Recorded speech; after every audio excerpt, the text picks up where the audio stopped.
اعوذ باللہ من الشیطان الرجیم بسم اللہ الرحمن الرحیم الا بذکر اللہ تطمئن القلوب صدق اللہ العظیم وصدق رسولہ النبی الکریم ان اللہ وملائکتہ یصلون علی النبی یا ایہا الذین آمنوا صلوا علیہ وسلموا تسلیما اللہم صل علی سیدنا و مولانا محمد معدن الجود والکرم وآلہ وصحبہ وبارک وسلم۔ تمام تعریفیں حمد و ثنا اللہ تعالی جل جلالہ کے لیے۔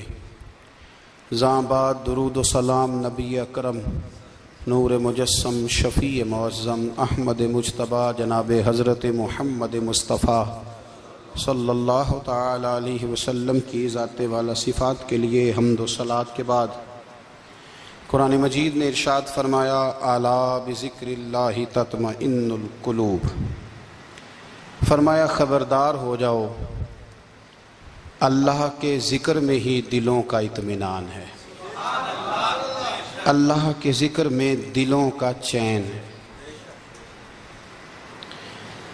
لوگ بہت سارا مال، بہت ساری دولت، بہت ساری عقل اور بہت سارا شعور ہونے کے باوجود بے سکون ہیں۔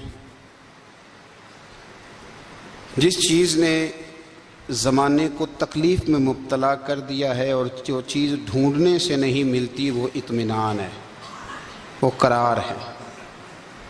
لوگ بھیک مانگتے ہیں، منت کرتے ہیں، دہائی دیتے ہیں کہ کہیں سے سکون کی دولت مل جائے، لیکن وہ میسر نہیں آ رہی۔ بڑے بڑے لوگ ہیں اور میں عرض کر چکا ہوں کہ مالدار بھی ہیں اور عقل مند بھی ہیں، باشعور ہیں، پڑھے لکھے ہیں، پر قلبی سکون، راحت، اطمینان، چین انہیں میسر نہیں آ رہا۔ راتیں جاگ کر گزر جاتی ہیں، دن آزمائش میں بیت جاتا ہے۔ وہ کبھی اس کے لیے ٹھنڈے علاقوں کا سفر کرتے ہیں، کبھی دوستوں کی مجلسوں میں جا کر کے بیٹھتے ہیں، کبھی گھر سے دور اکیلے میں تنہائی میں وقت گزارنے کی کوشش کرتے ہیں، لیکن دولت سکون ناپید ہوتی ہے، میسر نہیں آتی۔ عرش کا رب فرماتا ہے کیوں تو بھٹکتا پھرتا ہے، کیوں دائیں بائیں جاتا ہے، چپ کر کے مسجد آ جا اور لوگوں سے بچ کے تنہائی میں میرا ذکر کر۔ اللہ ملے گا کیا؟ فرمایا اعلیٰ بذکر اللہ تطمئن القلوب، میں تیرے بے چین دل کو چین عطا کر دوں گا۔ وہ تیرا تڑپتا اور پھڑکتا ہوا مزاج، اسے میں سکون کی دولت دوں گا۔ یہ تجھے کہیں اور نہیں ملے گا، یہ میری یاد میں ملے گا۔ یہ چین، قرار، سکون تجھے یہیں میسر آئے گا۔ اطمینان قلبی زندگی کا حسن ہے بھائی، دولت سکون اصل ہے۔ بڑے ٹھنڈے کمرے میں کچھ لوگوں کو نیند نہیں آتی، اور دادا صاحب رحمۃ اللہ علیہ آپ جائیں تو دونوں سڑکوں کے بیچ جو فٹ پاتھ ہے نا، اس پہ بھی کچھ لوگ سوئے ہوتے ہیں۔ ادھر سے بھی گاڑیاں گزرتی ہیں، ادھر سے بھی گاڑیاں گزرتی ہیں، لیکن بس نیند ہے نا، اللہ کا فضل ہے، اس نے دے دی ہے، آنے والوں کو آ گئی ہے۔ اطمینان قلبی، میرا معاشرہ بے سکون ہے، بے قرار ہے۔ مجھے کچھ لوگ کہتے ہیں جی میں آج کل بڑا بور ہو رہا ہوں، تو میں کہتا ہوں یار ہمیں تو ٹائم ہی نہیں ملا آج تک بور ہونے کا، نہیں وقت ہی نہیں اتنا میسر آیا، کون سا ٹائم نکالے جس میں بندہ بور ہو؟ وہ تو ہے کہ انسان کچھ فارغ ہو، کہیں اس کے پاس گنجائش ہو تو بور بھی ہو لے۔ کیسے بور ہو لیتے ہو؟ یہ کیا ہوتا ہے بور ہونا؟ زندگی میں اتنا وقت ہی کہاں ہے کہ انسان بور ہوتا پھرے اور یہ تصور بناتا پھرے کہ میں بڑی آزمائش میں ہوں، تو میں بڑے بور ہو رہا ہوں، تو میں بڑی تکلیف میں ہوں۔ تو وقت بہت زیادہ ہے ہمارے پاس، لا یعنی کاموں میں ضائع بڑا ہوتا ہے، تو ہم بور ہوتے ہیں، پریشان ہوتے ہیں۔ اللہ فرماتے ہیں یہ جو میری یاد ہے نا، لیکن اس کا بھی ایک طریقہ ہے یاد کا، اس طریقے سے اگر میرے رسول کریم علیہ السلام نے فرمایا اللہ کا ذکر اس طرح کرنا کہ دیکھنے والا تمہیں دیوانہ سمجھے۔ لوگ سمجھیں کہ کوئی مجنون ہے، کوئی جنونی ہے، کوئی پاگل ہے۔ یہاں اللہ تعالیٰ معاف کرے، آپ ذکر کی مجلس چھیڑیں، آپ نعت شریف کی مجلس چھیڑیں تو بہت سارے لوگ پروفیسر بن جاتے ہیں، وہ ساری نہیں ہلاتے، ان کی زبان ہی حرکت میں نہیں آتی۔ حالانکہ رب کریم کا ذکر اس طرح کرو کہ دیکھنے والا تمہیں دیوانہ سمجھے، کہیں اور کھونے کی ضرورت ہی نہیں۔ میرے حبیب گویا ہمیں فرماتے ہیں تو رب کے ذکر میں اس طرح کھو جا کہ تجھے دنیا کا خیال ہی نہ رہے، تجھے پھر دنیا کی ہوش نہ رہے۔ لیکن اگر نماز میں بھی خیال غیر آئے، ذکر میں بھی توجہ کہیں اور ہو، زندگی میں وہ عجیب لمحہ تھا، وہ میرے ساتھ تھا اور میں تنہا تھا، اگر ماحول یہ ہو کہ آپ کہیں جسم کے ساتھ تو موجود ہوں، روح موجود نہ ہو، تو پھر لذت ذکر بھی میسر نہیں آتی، پھر کیف نہیں حاصل ہوتا۔ یاد رکھیں کہ اس طرح کھو کے رب کی یاد کہاں سے کیف آئے گا؟ الجھ ہی پڑا گئے ہیں۔ وہ مستی، وہ سرور، وہ کیف جو اللہ کے ذکر میں ہوتا تھا، جو کبھی مرشد کامل کے سامنے بیٹھ کر لوگ اللہ اللہ کرتے تھے تو لگتا یہ تھا کہ یہ یہاں ہیں ہی نہیں، یہ تو کہیں اور چلے گئے ہیں، یہاں موجود ہی نہیں۔ لیکن اب وہ موج نہیں، وہ شوق نہیں، وہ درد نہیں، وہ ذیل نہیں۔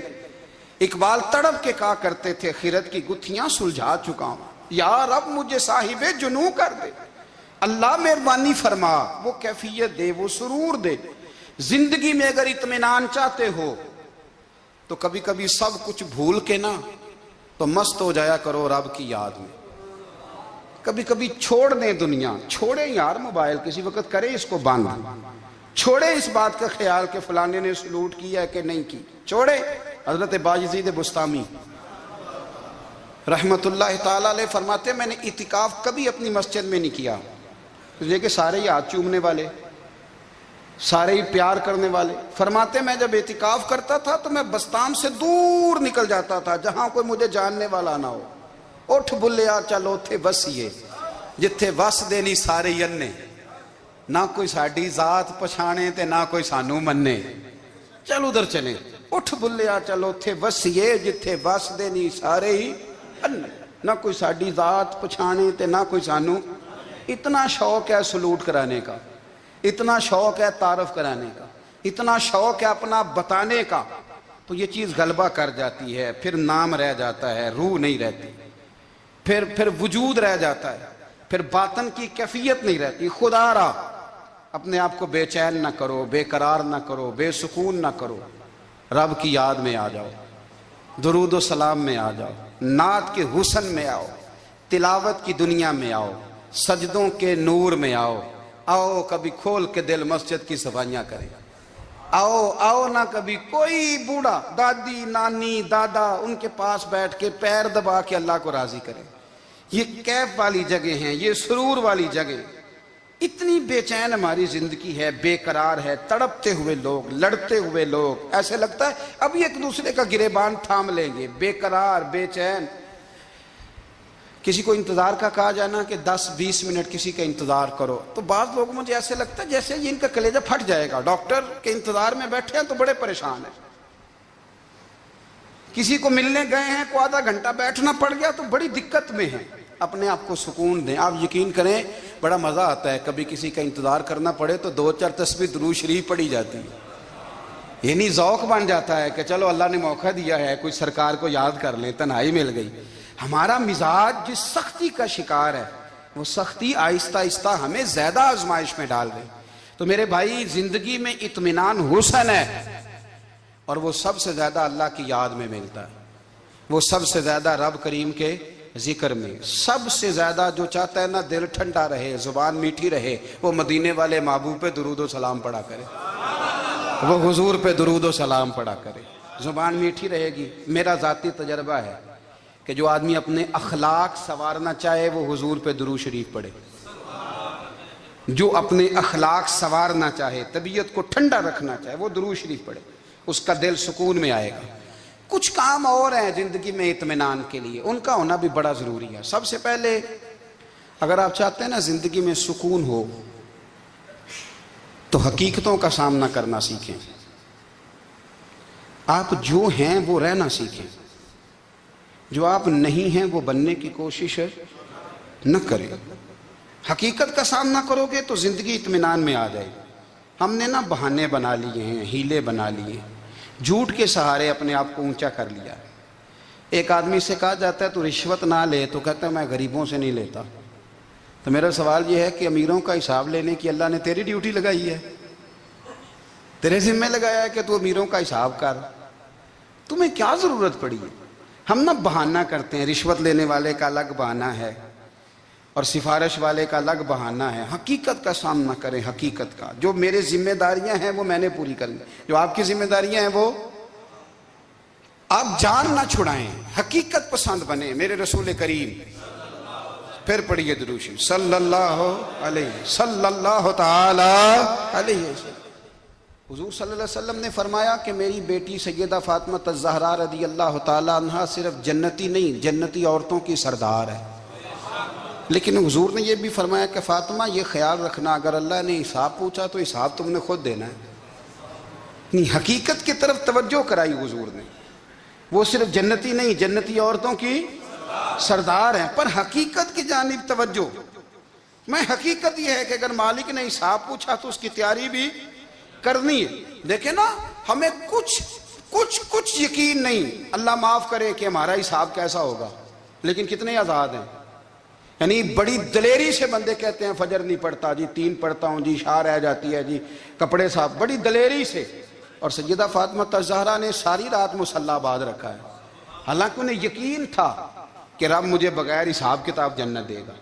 حقیقت کا سامنا کریں، جو حقوق آپ کے ہیں وہ آپ نے ادا کرنے، جو ذمہ داریاں ہیں وہ ذمہ داریاں ہیں۔ دیکھیں نا، حضرت موسیٰ کلیم اللہ علیہ السلام کے پاس اسرائیل روح نکالنے آئے تو حضرت موسیٰ نے تھپڑ مارا، آنکھ نکال دی، واپس گئے۔ اللہ انہوں نے تو جلال فرمایا ہے، کہا موسیٰ علیہ السلام سے کہیے بیل کی پشت پر ہاتھ رکھیں، جتنے بال ان کے دستے مبارک کے نیچے آئیں گے اتنے 1000 سال ان کی عمر بڑھا دی جائے گی۔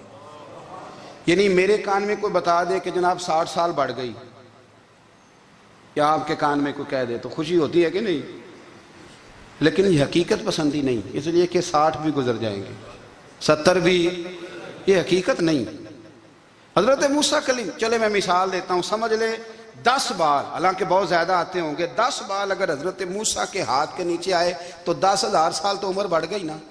10 یعنی 10 سال نہیں، 10 100 نہیں، 10 بہت زیادہ تھی نا۔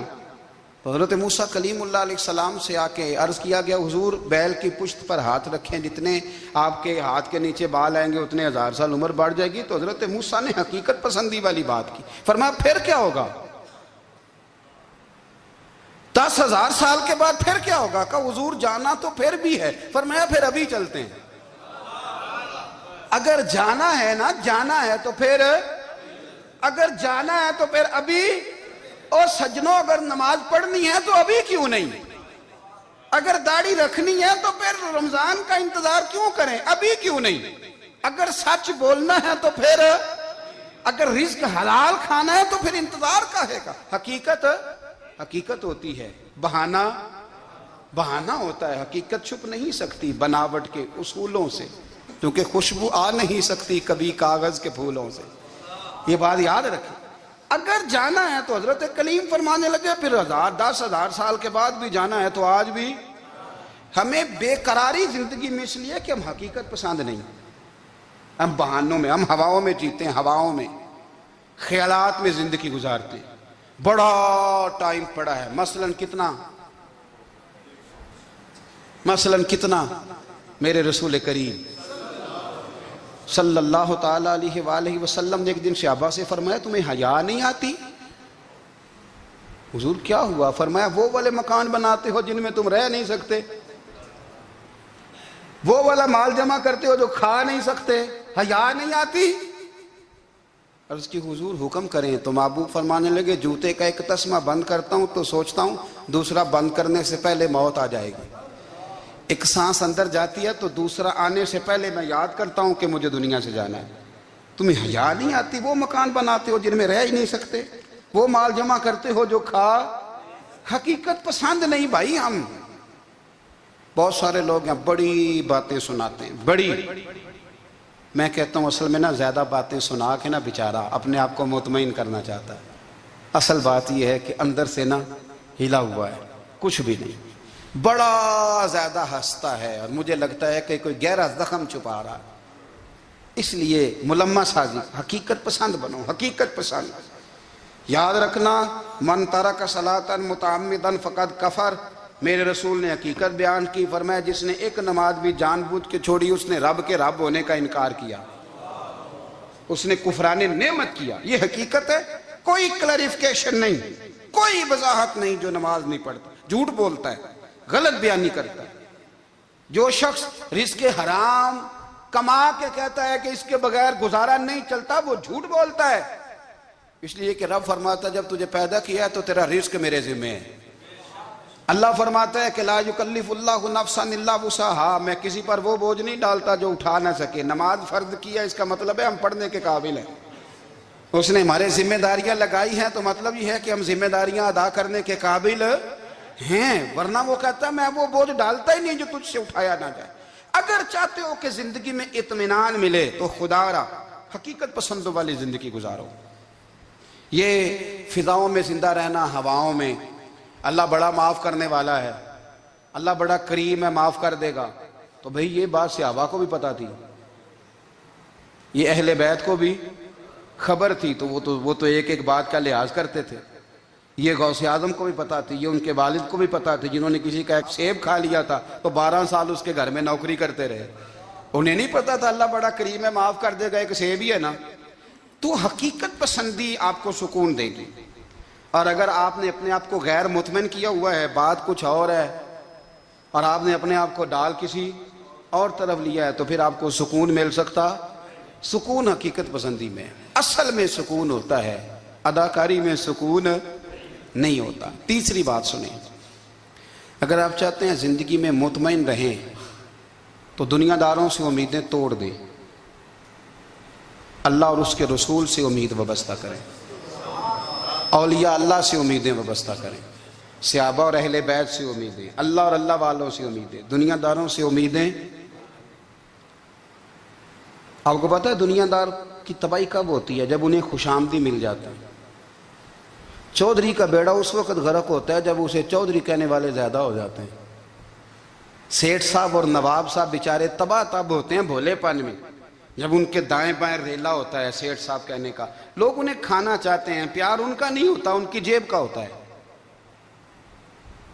محبت ان سے نہیں ہوتی، ان کی کرسی سے ہوتی ہے، ضروریات کا پیار ہوتا ہے، تباہ کر دیا جاتا ہے۔ ہماری ساری توقعات دنیا داروں سے وابستہ ہو گئی ہیں، ناراض نہ ہونا۔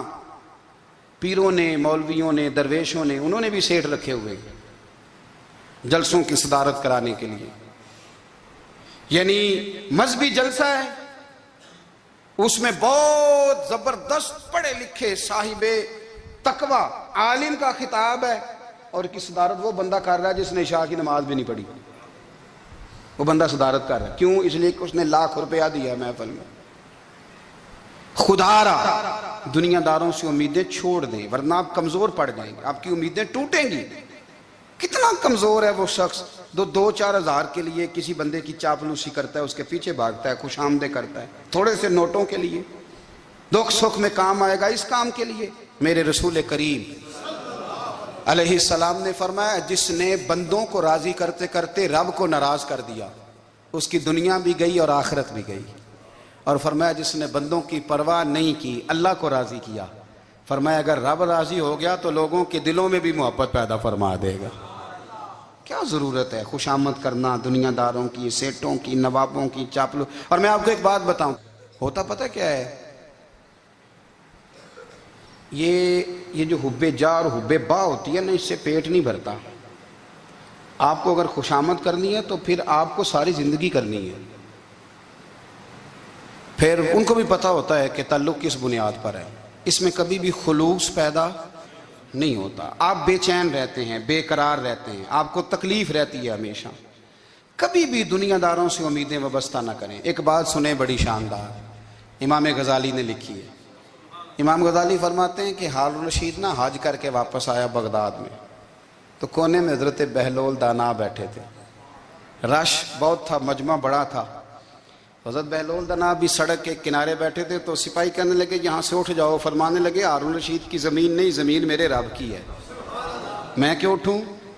وہ قریب سے گزرا تو سلام لی، تو آپ نے اس کا پروٹوکول دیکھا تو فرمانے لگے ہارون رشید تجھ سے تگڑے تگڑے موٹے موٹے پروٹوکول میں نے لوگوں کے دیکھے ہیں، اور یہ جو تیرے دائیں بائیں آج تیرے نعرے لگا رہے ہیں یہ پہلے ان لوگوں کے نعرے لگایا کرتے تھے، اور تھوڑا وقت گزرنے دے، جو تیرے بعد آئے گا نا یہ سارے پھر ان کے نعرے بھی لگائیں گے. تو جھوٹ کی دنیا میں زندہ ہے، ان سے تو نے امیدیں وابستہ کی ہیں، یہ کل اس کے نعرے لگائیں گے. اس کے دل پہ بڑا اثر ہوا، گھوڑے سے اتر آیا، آگے کہنے لگا حضور آپ نے مجھے بڑی اچھی نصیحت کی ہے، میرا دل بڑا ٹھنڈا ہوا ہے، میں نے سنا ہے آپ مقروض ہیں، کچھ لوگوں کا قرض، تو مجھے کوئی حکم ہی کر دیں.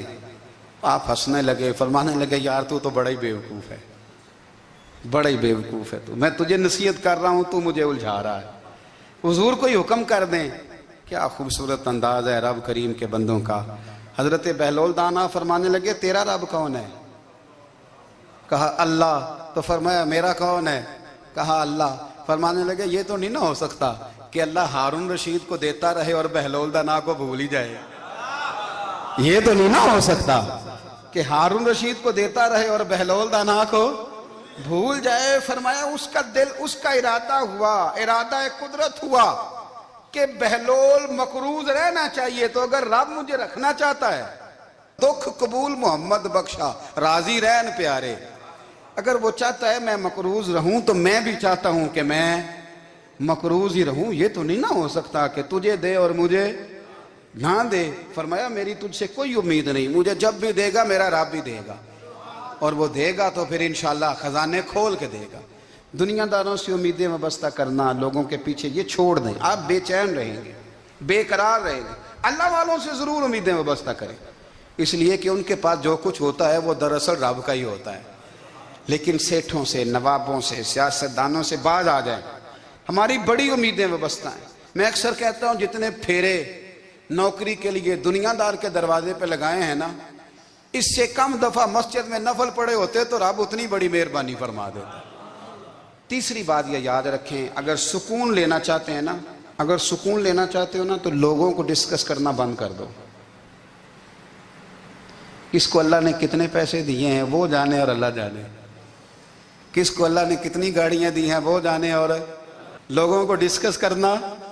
جی یعنی میں ایک جگہ بیٹھا تھا تو ایک صاحب گاڑی والا گزرا، گاڑی میں بیٹھ کے، اس کا پڑوسی تھا، کہندے تھا منہ ہے کار والا.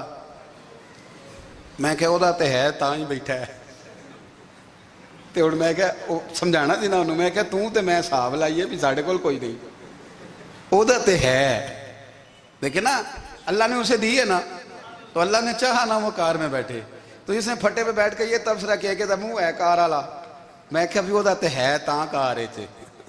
اب مجھے اور تجھے اندازہ لگانا چاہیے کہ ہم کیا یہ بحث ہے. یعنی اللہ کو چاہیے تھا معاذ اللہ کے پہلے تجھ سے پوچھتا کہ اسے کار دینی ہے کہ نہیں. کیا مطلب فضول بحث ہے. وہ چیز ہمیں اتنا تنگ کرتی ہے، اتنی تکلیف دیتی ہے کہ آپ یقین کریں سارا دن اسی کو ڈسکس کرتے ہیں.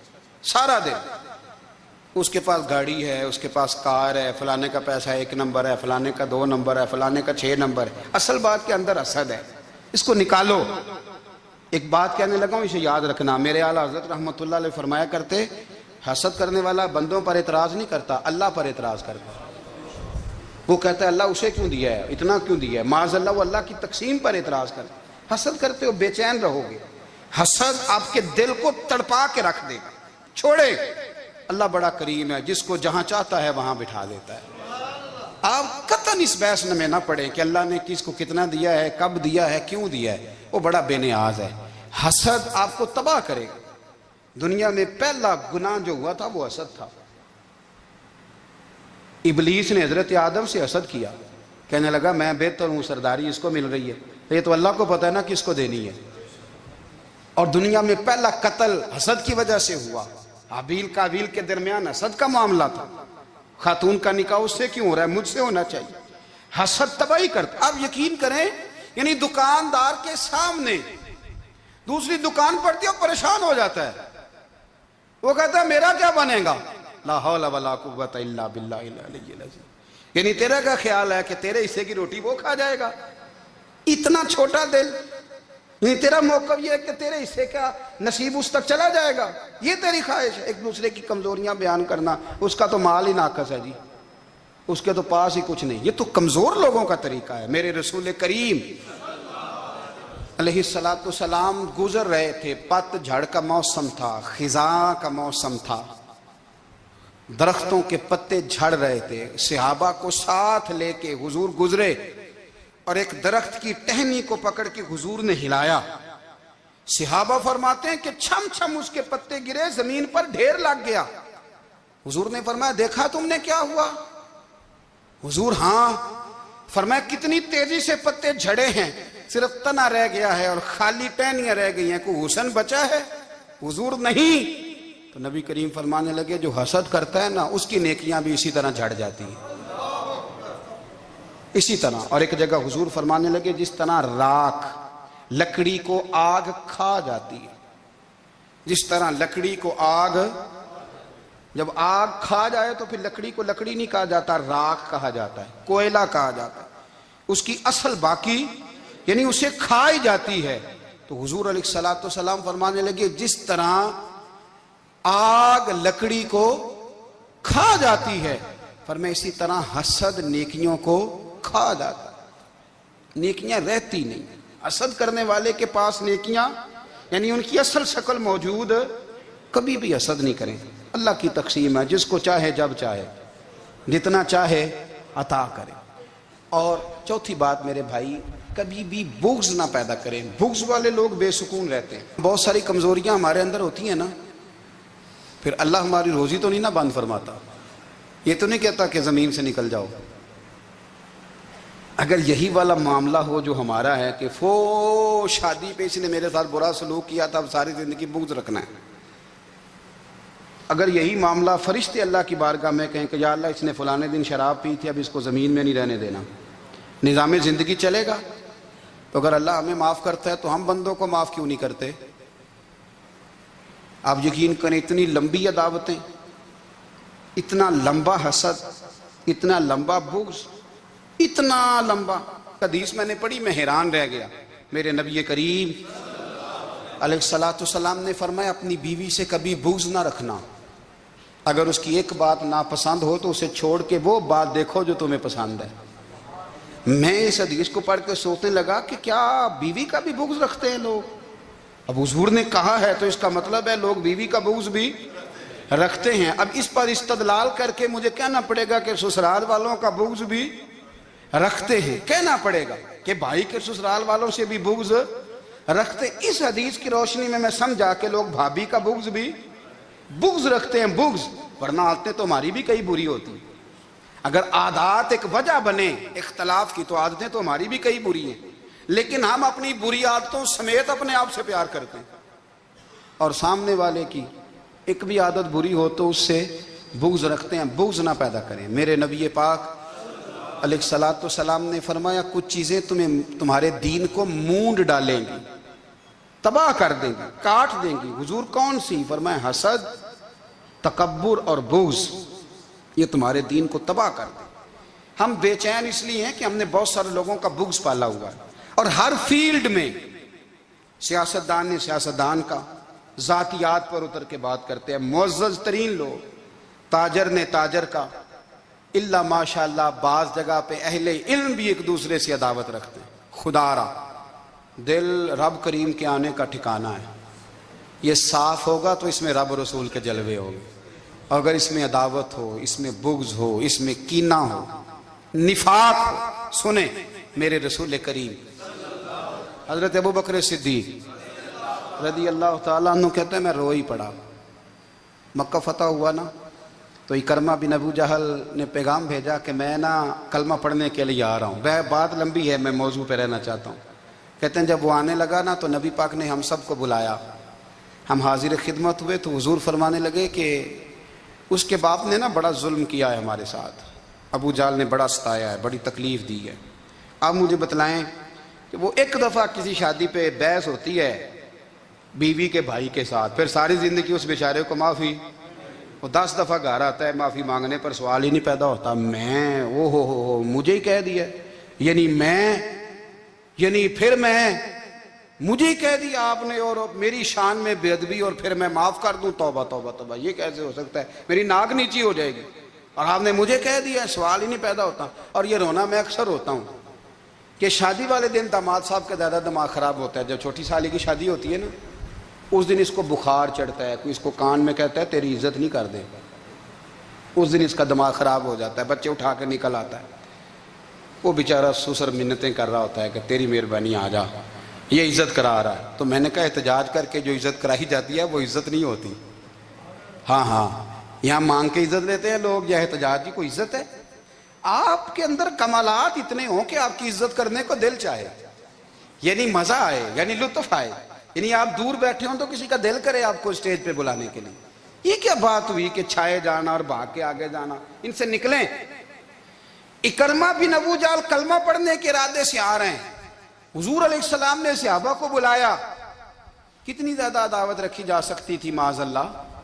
کب سے وہ چلا تھا ظلم کرنے، اور اس کے بعد اس کا بیٹا شروع ہو گیا۔ کتنی باتیں تھیں جو ناقابل معافی تھیں، پر کریم رسول نے ہمیں بتلایا ہے کہ سکون والی زندگی کہتے کس کو ہے۔ جب سب لوگ جمع ہو گئے تو حضور نے فرمایا بھئی وہ کلمہ پڑھنے آ رہا ہے، اس کے باپ نے ظلم بڑے کیے ہیں، پر میری نصیحت یہ ہے کہ اس کے سامنے اس کے باپ کو کوئی برا نہ کہے، خبردار کوئی اس کے سامنے کوئی بات نہ کرے۔ اب وہ کلمہ پڑھنے آ رہا ہے، مطیع ہو کے آ رہا ہے، بان کے آ رہا ہے۔ کہتے ہیں اللہ کے رسول نے نا کافی دیر تک خطبہ دیا، بریفنگ دی، بات سمجھائی۔ جناب صدیق اکبر کہتے ہیں میں رو پڑا۔ ایک صحابی مجھے کہنے لگے تمہیں کیا ہوا؟ تو میں نے کہا میں مصطفیٰ کی رحمت پہ رو رہا ہوں۔ دیکھو کن کے لیے حضور گراؤنڈ بنا رہے ہیں، اے دیکھو کن کے لیے حضور تیاری کر رہے ہیں، جنہوں نے ساری زندگی دشمنی کی۔ خدا را یہ اندر سے عداوتیں نکال پھینکو۔ او بھائی اتنا تو لمبا ٹائم ہی کوئی نہیں، اتنا تو وقت ہی کوئی نہیں، اس کو صاف رکھو۔ بندہ کوئی کر بھی گیا تو کوئی حرج نہیں، چنگی مندی سجنا کولوں 100 واری ہو جاندی، یار یاراں دا گلا نہیں کر دے۔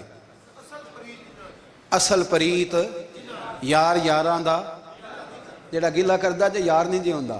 ہاں پکی بات، پکی پیڑی۔ میرا ایک سنگی مجھے آ کے آنے لگا فلانی جگہ بندہ یہ بات کر رہا تھا، میں کہ تو اوتھے ہی سے سوندا سے تم ہی نال ہی سے، میرا تو سجن بات سن ہی نہیں سکتا۔